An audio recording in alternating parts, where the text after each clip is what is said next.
When I turned 18, my parents told me to leave home. Now, at 30, I find myself without a place to live. My parents lost all their money, and I'm left on the streets. They never really wanted me. I was just an unexpected addition to their lives. When I was young, life was good, but things changed as I got older. My parents seemed less interested in spending time with me once I wasn't so cute anymore. They were always busy with their business, which was like their whole world. I didn't have any other family nearby, so TV and my teachers were like my family.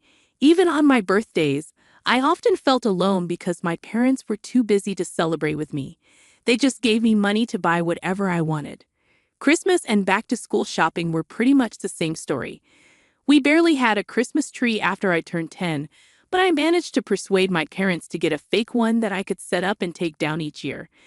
If I had to paint a picture of my parents, they'd be the type who dress in black, enjoy their wine, and have a snobby attitude. The last time I saw them, they hadn't changed much, except my dad had started wearing a toupee.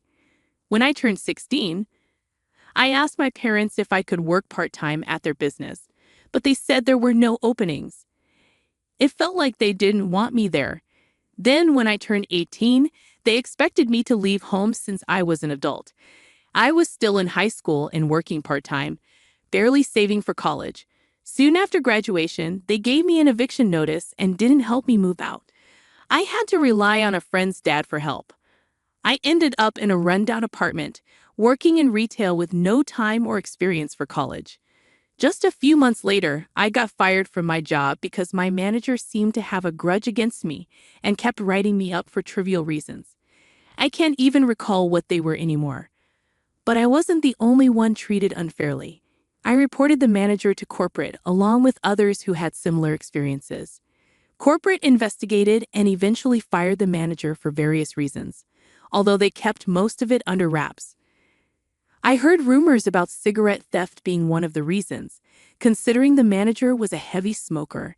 Despite corporate's actions, they refused to rehire me, only changing my termination to a layoff on paper to keep my reason clean. It seemed like they didn't want to give me another chance. I quickly ran out of money due to poor financial management and struggled to find steady work, leading to losing my apartment. Desperate, I turned to my parents for help, but they turned me away, leaving me homeless and forced to live in a tent during the winter in someone's backyard. My friends had moved on to college, leaving me behind as a broke kid doing whatever odd jobs I could find to survive. My luck changed when a neighbor of my parents discovered I was living in a tent and offered me shelter to avoid freezing. With her support, I pressured my parents into revealing how to contact my other relatives, although they were reluctant, likely ashamed of how they treated me. Despite their warning not to bother them again, they reluctantly provided me with a list of contact information. I reached out to my paternal grandparents, whom I hadn't seen since I was a baby, and they were overjoyed to hear from me, welcoming me with open arms when they learned of my situation. They immediately flew me over to live with them, essentially adopting me as their own. My parents didn't even bother to see me off at the airport, despite being invited. For nearly a decade, I had no communication with them. My grandparents, upon learning of my parents' mistreatment of me, disowned them legally, removing them from their wills. Although my parents claimed they didn't need anything from my grandparents, their financial situation eventually proved otherwise. After living with my grandparents for about a year, I saved up enough to attend community college. With their support, I earned an associate's degree and landed a good job, thanks to my grandpa's recommendation. Eventually, my grandparents decided to sell me their house so they could retire to Arizona. My grandma's health was suffering in the cold winters, and they wanted to move somewhere warmer. While I was sad to see them leave, I gladly bought the house from them at a third of its value. I'll have it paid off in a few years. My job requires me to travel frequently, keeping me away from home for weeks at a time, but I enjoy the adventure. Right now, I don't have any pets or a girlfriend.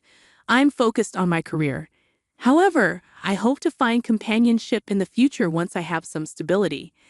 I don't want to remain a solitary bachelor forever. Returning home after more than 2 weeks away in late 2020, I was startled to find an unfamiliar white van parked in my driveway.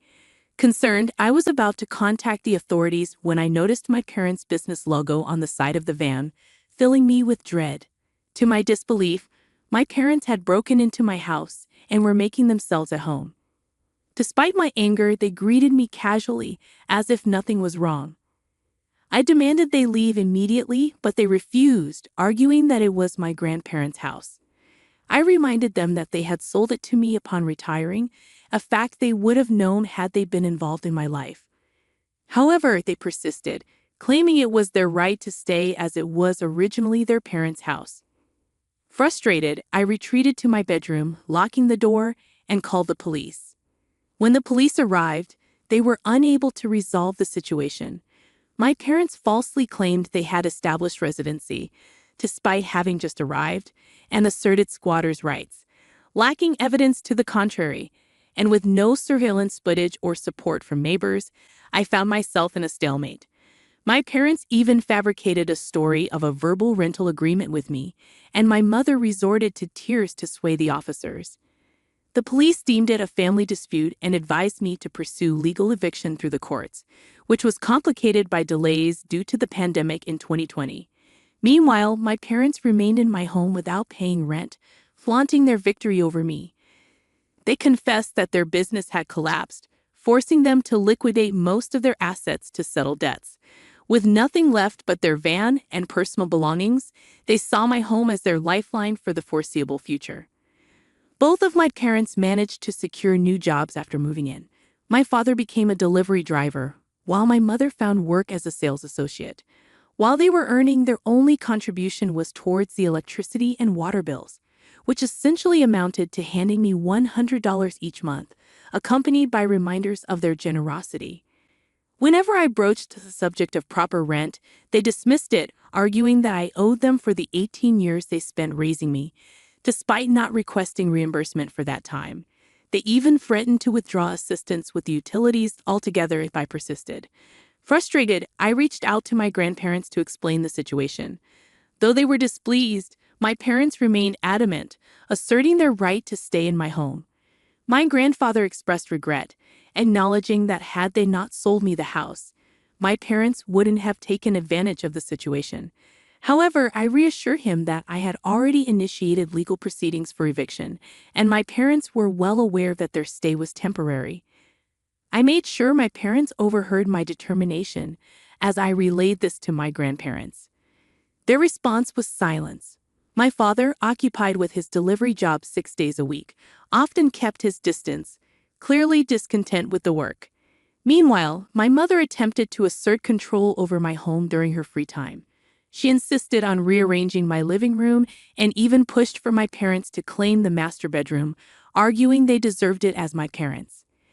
I rejected both demands, asserting that they were not entitled to special treatment and emphasizing that I did not owe them anything simply for raising me, a basic parental duty. It was evident they were trying to assert dominance to prevent eviction.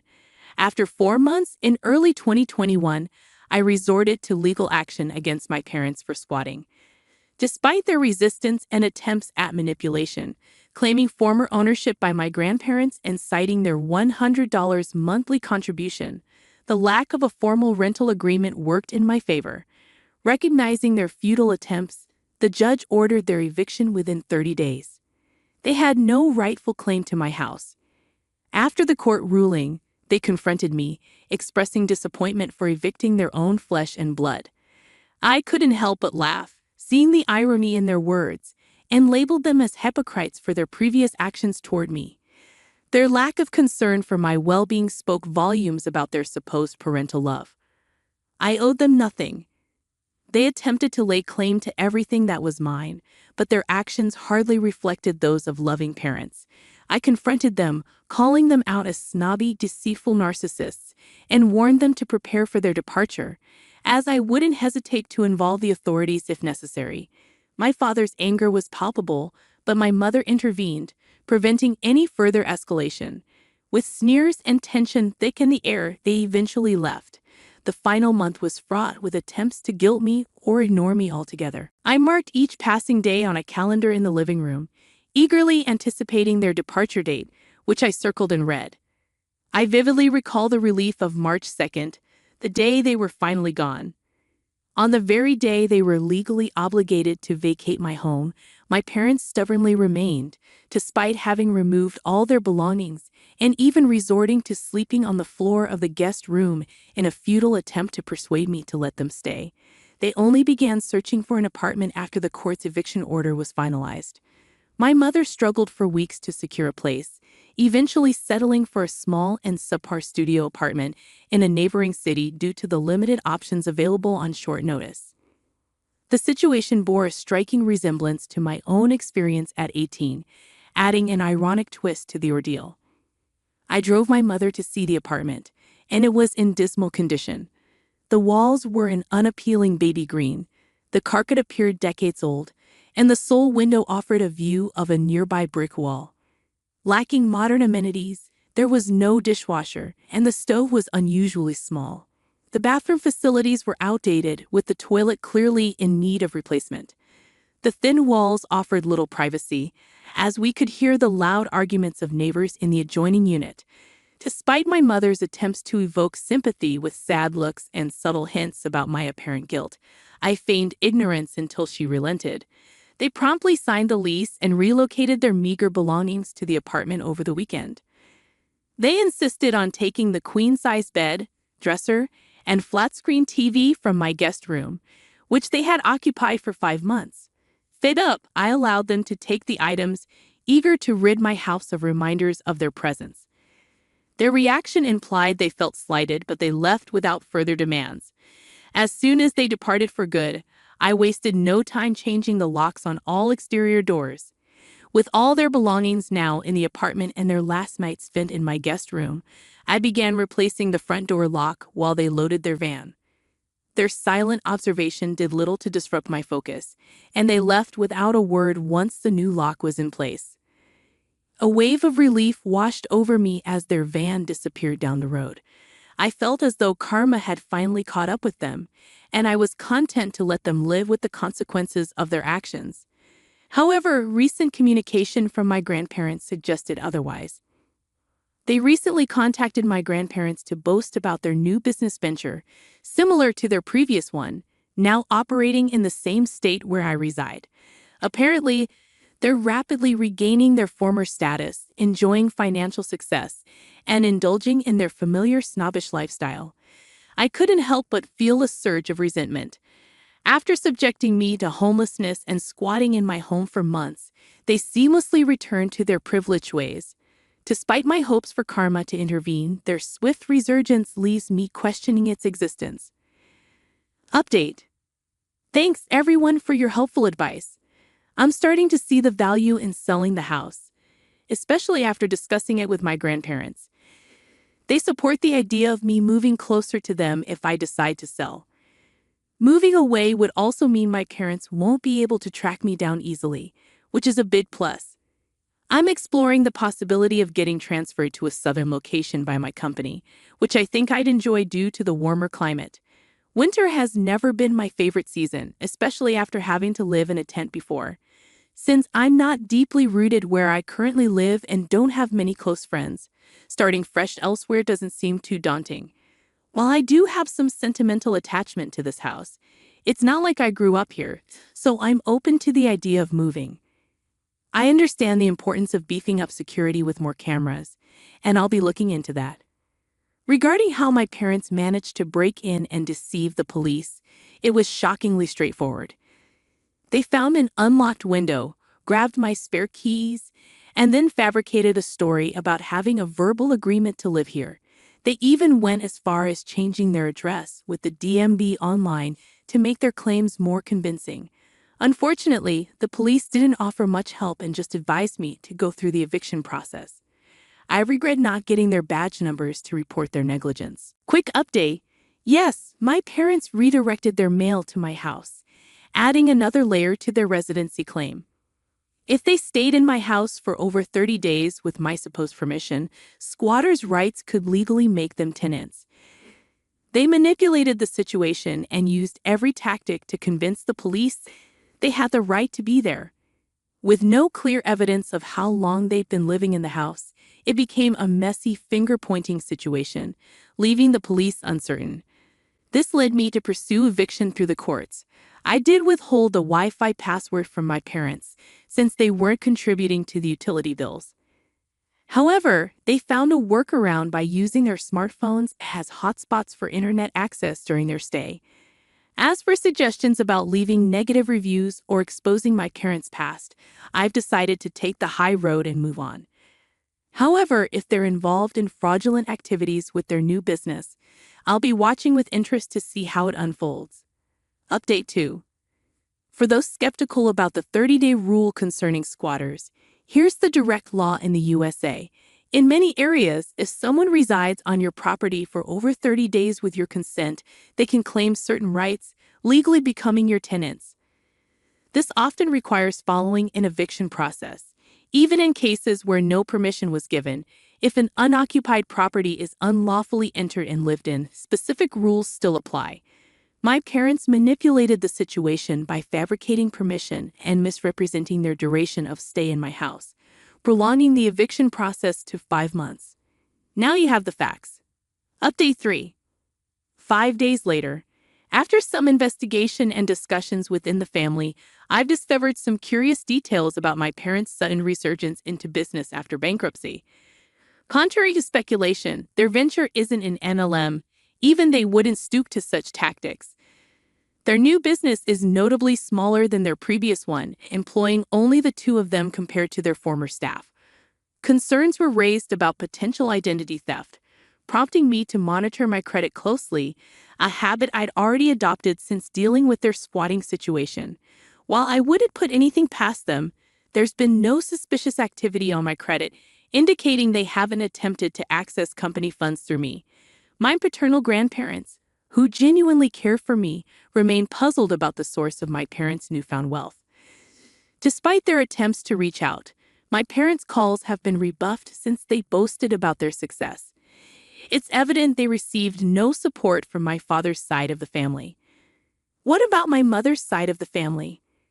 I remembered I had an old list of contacts from my parents, which included my maternal grandmother's landline number. When I was homeless, I tried reaching out to her, but she showed no interest. Although I've never met them in person, my maternal grandparents seem to share similarities with my parents. It's like my father truly found his match in my mother. As someone pointed out earlier, they seem made for each other. I managed to reconnect with my maternal grandmother, only to learn that she's been divorced for a while now, and my maternal grandfather passed away 7 months ago, leaving a significant inheritance to my mother. So that's where the money for their new business came from. My maternal grandmother seemed proud of their success and didn't delve into much else during our conversation.